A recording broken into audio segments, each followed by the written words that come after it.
J'ai rencontré Pierre-Guillaume de Roux pour la première fois après les événements de mai 68. Je me rendais rue de Bourgogne, il était encore enfant, et l'image que j'ai de lui, c'est qu'il jouait avec ses petites voitures. Et puis ensuite, je l'ai vu jeune garçon, je l'ai vu adolescent, mais disons que notre amitié, très profonde, hein, il fait partie des 4-5 amis qui ont vraiment compté dans ma vie, malgré la différence d'âge. Mais peu importe, l'amitié se moque de l'âge. Et donc je l'ai surtout revu ensuite quand il est devenu éditeur, et je l'ai revu de métamorphose en métamorphose, passant de telle maison à telle autre maison. C'était en mai 1977. Je suis entrée dans le bureau de Christian Bourgois et Pierre-Guillaume était là avec sa maman, à sa gauche, je m'en souviens encore. Cet adolescent grand, mince, très blanc. Je n'ai jamais oublié cette image.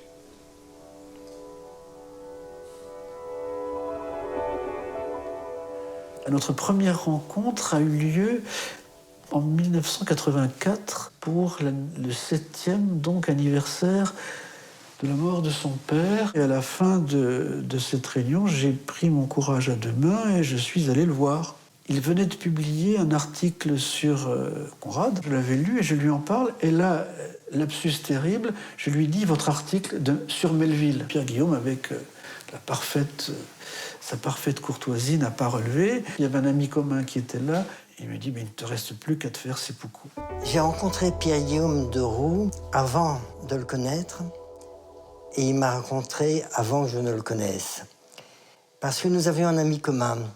C'était Vladimir Dmitrievitch. Vladimir Dmitrievitch, qui était le fondateur et le patron de l'Âge d'Homme, m'avait beaucoup parlé de Pierre-Guillaume, qu'il considérait un peu comme son dauphin, ou comme son fils adoptif, en quelque sorte. J'ai rencontré Pierre-Guillaume la première fois, ce qui était un peu délicat, pour lui demander 20 €. C'était un petit peu compliqué, c'était en 2000, j'avais 19 ans. Je revois Pierre-Guillaume en 2016, par le biais d'amis communs. Et là, nous parlons de Dickens, et je pense que le fait que je sois un lecteur de Dickens a séduit Pierre-Guillaume. Et à partir de ce moment-là, l'amitié s'est installée entre nous. Alors, le contact s'est fait par l'intermédiaire de Michel Lambert. La première fois que j'ai vu Pierre-Guillaume, c'est dans son bureau des éditions du Rocher, place Saint-Sulpice. Installez-vous, je vous en prie. Oui, d'accord. Alors, en moi-même, je me disais m'installer, mais où ? Parce qu'il y avait 2 sièges devant son bureau. Un où il y avait déjà son manteau avec déjà une pile de bouquins, et puis un autre siège où il y avait aussi des piles de bouquins. Je m'installais, je parlais pas beaucoup, peut-être pas très distinctement, et j'avais en face de moi quelqu'un de silencieux qui m'écoutait. Honnêtement, je crois que je ne savais pas franchement où me mettre. J'ai rencontré Pierre-Guillaume parce que je faisais un stage aux éditions du Rocher. En fait, je ne le voyais pas parce qu'il y avait trop de manuscrits devant lui. Il n'y avait que ses cheveux qui dépassaient et j'entendais pas ce qu'il disait parce qu'il y avait des travaux dans la cour, donc j'étais ultra stressée, quoi. Voilà, ça s'est passé comme ça. Il y avait une sorte de décalage total, cette espèce de bordel environnant dans son bureau, on ne le voyait pas. Les questions étaient absurdes, il essayait de me mettre à l'aise, c'était catastrophique. Mais j'ai senti qu'on allait bien s'entendre, en fait. Quand Pierre-Guillaume est entré aux éditions Bourgois, donc c'était en 1983, tout de suite, il était dans le bain. Nous partagions mon bureau et le premier jour, il m'a demandé ce qu'il devait faire. Et je lui ai donné le dossier de son père. Je lui ai dit, voilà, vous allez me le classer. Alors, il a dû mettre une semaine à le classer. Je pense qu'il l'a entièrement appris.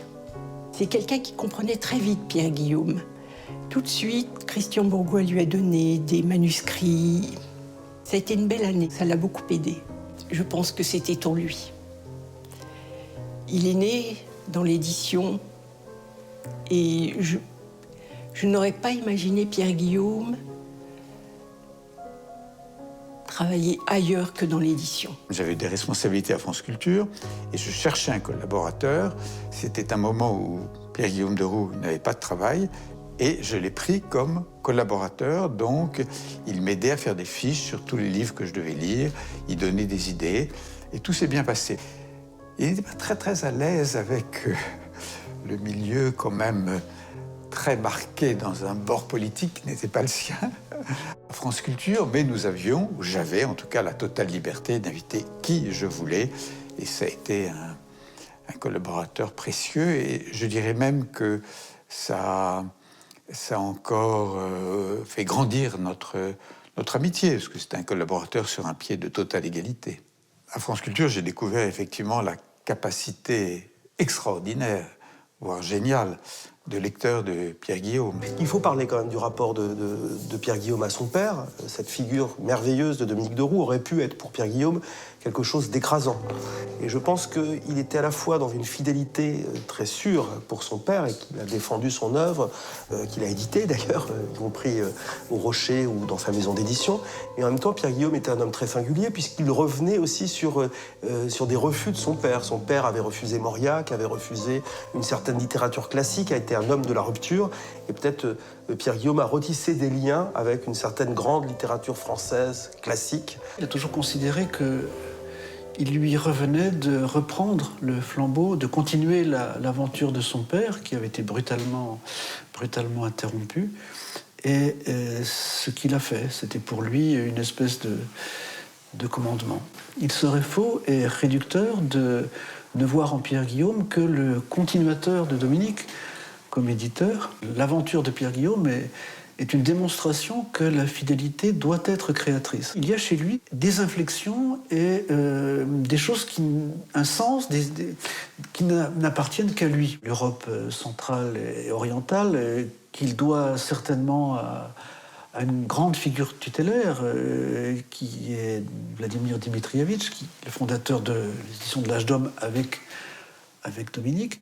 Il y avait une fascination qu'il partageait avec notre ami Roland Jacquard pour la littérature austro-hongroise, pour son intelligence psychologique, pour son côté un petit peu crépusculaire aussi, parce que ce qu'il y a de très émouvant quand on lit un auteur comme Arthur Schlinzer ou comme Le Monde d'hier de Stefan Zweig, c'est que c'est des hommes qui ont le sentiment de la fin des choses et de l'effondrement d'un monde. Il y a aussi le domaine italien qui a infiniment compté dans sa vie. Et puis il y a un autre domaine dont on ne parle pas assez, c'est le domaine anglais. Et là, il y a une autre figure tutélaire, un autre ami de Dominique, à qui Pierre Guillaume doit beaucoup dans cet ordre, c'est Jean-Louis Pélissard. C'est à lui que Pierre Guillaume doit sa passion, je crois que le mot n'est pas trop fort, pour Conrad. Et puis il y a aussi, alors toujours par le canal de Jean-Louis Pélissard, qui était un excellent connaisseur des grands romanciers anglais, qui sont souvent d'ailleurs de grandes romancières, Dickens évidemment, en premier lieu, que Pierre Guillaume lisait et relisait, et il a publié la traduction d'un conte des deux villes d'Emmanuel Beau, et puis aussi Charles Morgan, Jane Austen, George Eliot, D.H. Lawrence, dont il a publié Apocalypse.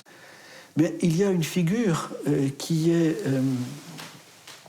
au croisement de ces trois domaines, c'est évidemment Ezra Pound. Il a publié le traité d'harmonie, il a publié Comment lire, il a publié les souvenirs de la fille d'Ezra Pound. Bon, puis il y a cette photo où on le voit attendant Pound avec sa mère et une boîte de chocolat rapportée par Pound sous le bras. Et voilà, Pound a été évidemment pour lui aussi une de ces figures capitales. Pour ce qui est de la littérature russe, comment ne peut pas être fasciné par cette littérature qui en plus est une explosion. On peut dire en 50 ans, la littérature russe, on a Dostoïevski, Gogol, Goncharov, Leskov, tant d'autres, et c'est en un siècle. Et ça fascinait Pierre Guillaume, mais avec en plus des univers romanesques tout à fait cohérents, conséquents, et qui, sur la littérature russe, revenir évidemment à Dostoïevski, parce qu'il y avait le cheminement spirituel de Pierre-Guillaume de Roux et évidemment son orthodoxie qui, je pense, lui a permis aussi de lire avec davantage encore d'intensité la littérature russe. Quand il m'a parlé de la création d'une maison d'édition, j'ai dit c'est formidable. Et il est venu me voir à plusieurs reprises pour que je l'aide, parce que monter une maison d'édition, ça, il suffit pas de le dire, hein, c'est aussi du travail administratif, enfin bon, voilà, beaucoup de choses. Et c'est tombé un très bon moment pour moi, puisque je prenais ma retraite. Et je lui ai dit, eh bien, écoute, si tu as besoin de moi, il n'y a aucun souci, je viendrai te donner un coup de main. Mais j'ai trouvé que c'était une très belle idée, qu'il allait enfin pouvoir publier ce qu'il aimait vraiment, sans entrave. Encore une fois, montrer la grande liberté de Pierre-Guillaume de Roux, qui n'a pas fondé une maison d'édition, contrairement aux imbéciles, à certains imbéciles qui l'ont dit éditeur des infréquentables. Non, il y avait chez Pierre-Guillaume de Roux une affection, un intérêt, une passion pour des écrivains. Enfin, il était capable de publier Dominique Vénère, mais aussi Louba Jorgensen. Enfin, ce sont des univers quand même très éloignés, très séparés. Alain de Benoît et Roland Jacquard. Bon, là, il y a d'autres, il y a peut-être davantage de liens. Non, je pense que c'était la passion de la littérature et puis aussi la passion des idées, d'où qu'elles viennent d'ailleurs, de faire des liens entre des univers, montrer la cohérence qu'il pouvait y avoir et les rencontres apparemment inimaginables, mais que lui imaginait qu'il y avait entre plusieurs traditions politiques ou plusieurs traditions littéraires. Monter la maison d'édition, donc Pierre-Guillaume de Roux Édition, c'était évidemment un combat, une épreuve. Et au fond, je ne suis pas sûre que Pierre-Guillaume ait eu un tempérament de combattant. Néanmoins, il y a un combat qui s'est imposé à lui, il l'a accepté sans jamais se plaindre. C'est-à-dire qu'il a déployé des efforts immenses, mais sans jamais se plaindre. J'ai le sentiment que Pierre-Guillaume est un éditeur irremplaçable. Il avait une acuité littéraire que je n'ai retrouvée chez aucun autre éditeur. À partir du Rocher, j'ai fait tous mes livres avec Pierre-Guillaume de Roux, parce que je lui faisais confiance et que je crois qu'il me faisait confiance aussi. Je savais que mes livres, c'était des livres pour Pierre-Guillaume et qu'il n'intéresserait peut-être pas un autre éditeur, mais que chez Pierre-Guillaume, j'étais bien parce qu'on se comprenait, qu'on avait la même conception de la littérature, le même regard un peu triste sur la littérature actuelle telle qu'elle se pratiquait, avec tous les phénomènes de mode, d'intolérance, de tiroir caisse, et ainsi de suite. On pouvait imaginer qu'il y ait une baisse de régime chez un auteur, mais qu'il n'allait pas l'exclure pour autant. Un jour, j'ai demandé à Pierre-Guillaume, je venais de publier le roman La Maison de David, pardon. Et je lui ai demandé, est-ce que vous pensez que ce livre peut avoir un certain nombre de lecteurs? J'étais modeste. Il m'a regardé, il m'a dit « Non, je ne crois pas parce que vous n'êtes pas à la mode, vous n'êtes pas suffisamment rentre-dedans. Mais je ne vous demanderai jamais de changer. Et si je vous le demandais, vous ne le feriez pas et vous auriez bien raison. » Et je me suis dit, ça, c'est vraiment une parole d'éditeur. Il y avait toute une première phase qui se passait vraiment dans le dialogue. J'ai pas souvenir qu'il m'ait posé vraiment des exigences au départ. Et lorsque les relations sont devenues plus amicales, plus conviviales, tout de suite, sa première question, lorsque j'arrivais pour la première séance de travail, alors qu'est-ce que vous avez pensé de ce texte? Là où je me trouvais un petit peu embarrassée, c'est quand on se trouvait à faire le pointage sur épreuve. Alors on s'installait sur le canapé, et quand on pouvait, parce qu'il y avait souvent beaucoup de services de presse qui étaient dans un coin, et donc j'arrivais avec mon jeu d'épreuve, j'avais le paquet sur les genoux, et alors au fur et à mesure qu'on trouvait, je lui montrais ce que j'avais repéré, et alors il prenait les pages, et alors il les mettait à l'horizontale pour repérer celles qu'il fallait signaler. Et alors, lorsque le volume était important, venait un moment où ça faisait un gros tas, enfin. Et alors là, quand les pages commençaient à prendre une allure trop désordonnée, je profitais du moment où j'étais toute seule pour recaler tout ça. Au début, je me suis dit, je vais mettre un coup de pied dans la fourmilière. Et puis après, au final, je me suis habituée à ce désordre. Il s'y retrouvait tellement bien dans son Capharnaüm. Pourquoi pas? On lui demandait où est ce manuscrit. Hop, sous une pile, vous aviez le manuscrit. Il retrouvait tout. Donc, chacun sa vie, chacun son désordre, ou chacun son ordre. le 5 septembre 2014, c'est-à-dire le jour du 100e anniversaire de la mort de Peggy, j'étais allé le voir dans ses bureaux, rue de Richelieu, et il venait de recevoir un petit livre qu'il avait édité, un petit livre sur Peggy qui sortait pour le jour anniversaire de sa mort. Et je lui dis, comme une boutade, je lui dis, je vous ferai la même chose sur Rupert Brooke en avril prochain. Et il me dit banco. Et ça, c'était Pierre Guillaume. C'est-à-dire que ma boutade m'est revenue comme une commande. Et naturellement, je me suis exécuté. Et nous avons pu sortir le livre le 23 avril 2015, c'est-à-dire le jour du centenaire de la mort de Rupert Brooke. Et Pierre Guillaume m'a fait redécouvrir des auteurs en disant mais non, ce qui compte aussi, c'est leur langue, c'est la littérature, c'est leur monde. Et m'a fait redécouvrir de manière inattendue des auteurs que j'avais complètement refusés, ou ignorés, ou même méprisés sans les connaître. Les livres qui me semblent résumer Pierre Guillaume, alors je ne vais pas parler de tous les classiques, mais je parlerai surtout des livres duquel nous avons parlé ensemble souvent. Le Mystère Frontenac, d'abord parce que c'est un très beau livre sur la naissance d'une vocation poétique et littéraire. Et puis c'est un merveilleux livre sur la famille, sur les sortilèges de la famille. Voilà, avec en plus chez Mauriac vraiment cette langue qui est, à mon avis, une des plus belles langues du roman français. Deuxième livre, puisque Pierre Guillaume n'avait pas lu, contrairement à moi, toute l'œuvre de Alejo Carpentier, mais c'est Alejo Carpentier, auteur cubain, qui fait partie de ce grand baume de la littérature sud-américaine des années 50, avec une langue baroque, des thématiques, moi, qui me fascinent, comme les échos de la Révolution française aux Antilles. Ensuite, un livre que je n'ai pas encore lu, mais dont il m'en parlait presque à chaque conversation, c'est Les Fous du Roi de Robert Panoirel. Il m'a donné des livres de Richard Millet. Il m'a offert Ma vie parmi les ombres et La gloire des pitres. Il m'avait dit, mais lisez ça, chère Isabelle, lisez ça, vous verrez. Et j'ai pu dire à Pierre Guillaume, oui, c'est vrai, c'est très impressionnant, mais il y a quelques trucs qui me gênent. Oui, moi aussi, ça me gêne, mais il n'empêche que c'est quand même un très grand écrivain. Et il y a des points sur lesquels on s'est retrouvés. Il y avait des lectures qu'il avait que je ne partageais pas, il y avait des lectures que j'avais qu'il ne partageait pas. Il y a deux auteurs sur lesquels nous revenions souvent, qui ont été un peu classés comme s'ils s'étaient opposés, et en fait, ils se sont appréciés. Il s'agit de Georges Bernanos, et sa famille maternelle a été liée à Georges Bernanos lui-même, et d'André Malraux. Nous partagions, lui et moi, cette même passion pour la voie royale, que nous passions d'ailleurs plus haut que d'autres romans qui sont plus connus de Malraux, comme La condition humaine ou L'Espoir. Et là, nous étions enthousiasmés l'un et l'autre par cette quête quasi mystique à travers la forêt du Cambodge. Et pour Bernanos, je pense que Bernanos est revenu presque pratiquement, à chacune de nos conversations. Bernanos avait tout vu des méfaits du monde contemporain. Il avait tout vu de la robotisation.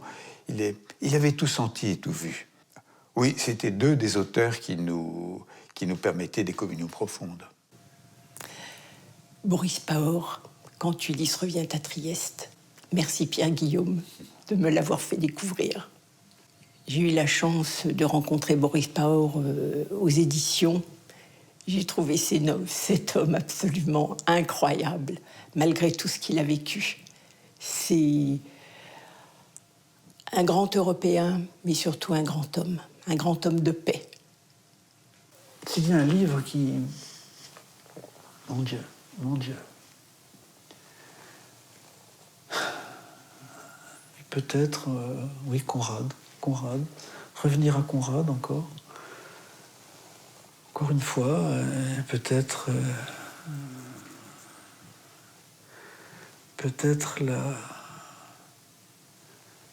la ligne d'ombre. Oui, peut-être la ligne d'ombre. Nous avions parfois des différences de perception. Je ne sais plus à propos de quel auteur nous avions dit que nous n'étions pas tout à fait d'accord l'un et l'autre, nous n'avions pas la même appréciation.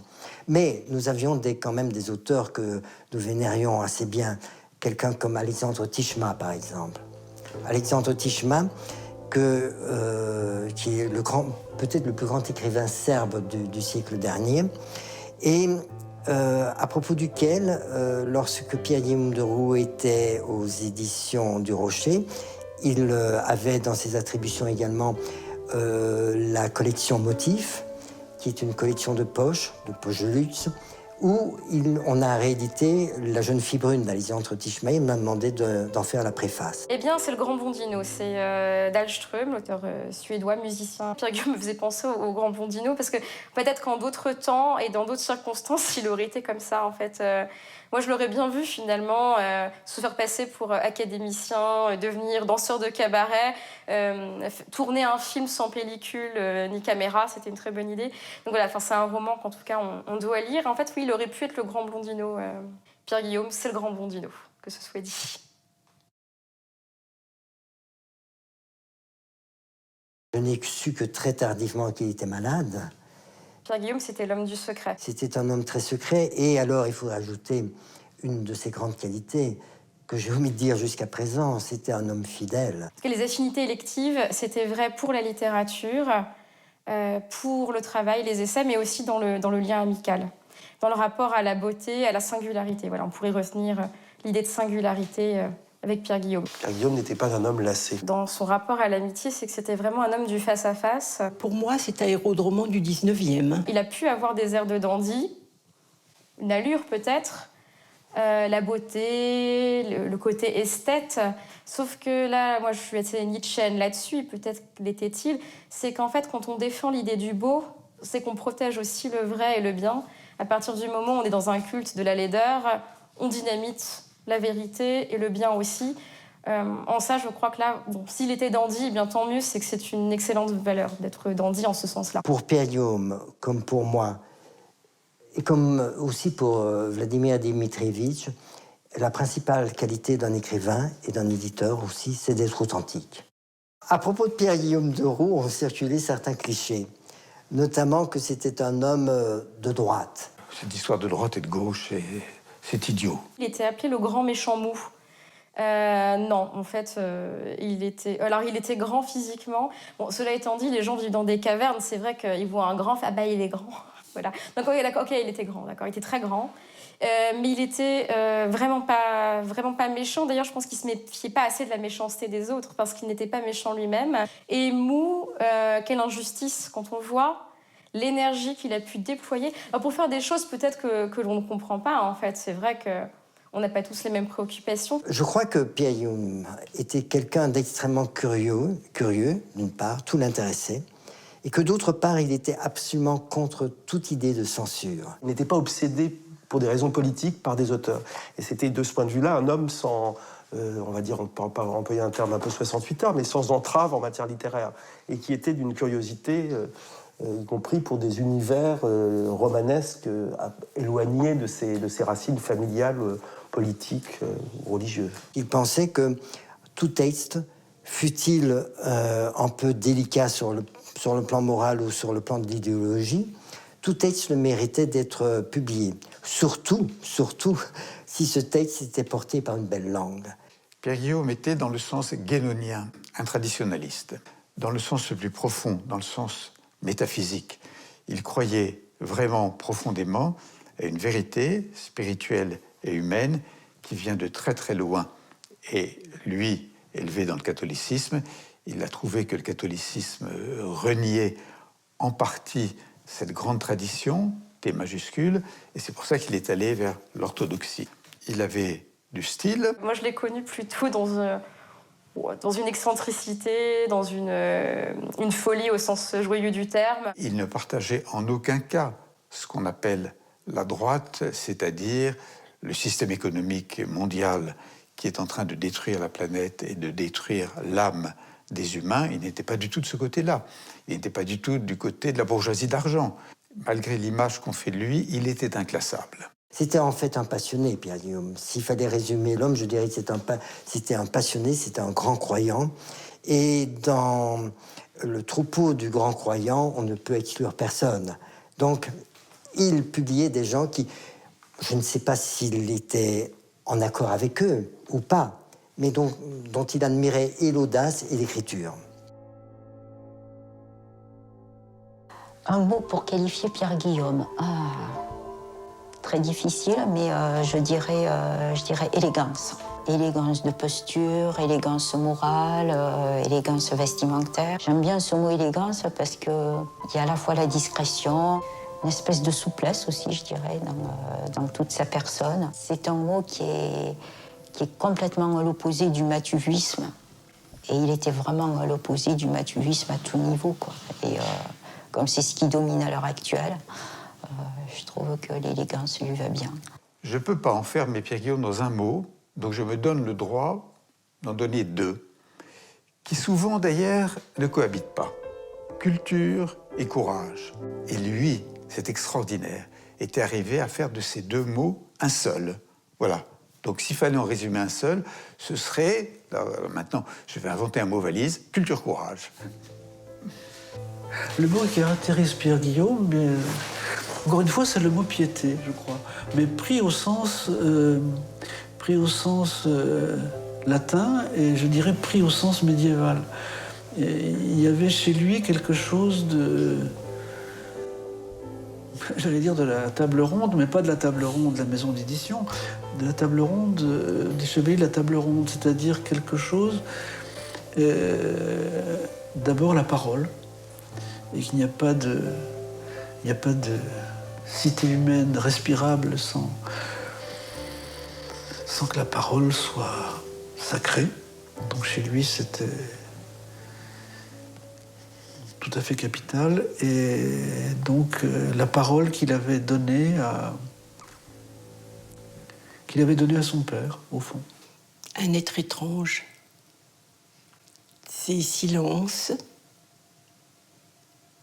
comme les longues conversations que nous pouvions avoir, nos éclats de rire, pour des broutilles quelquefois.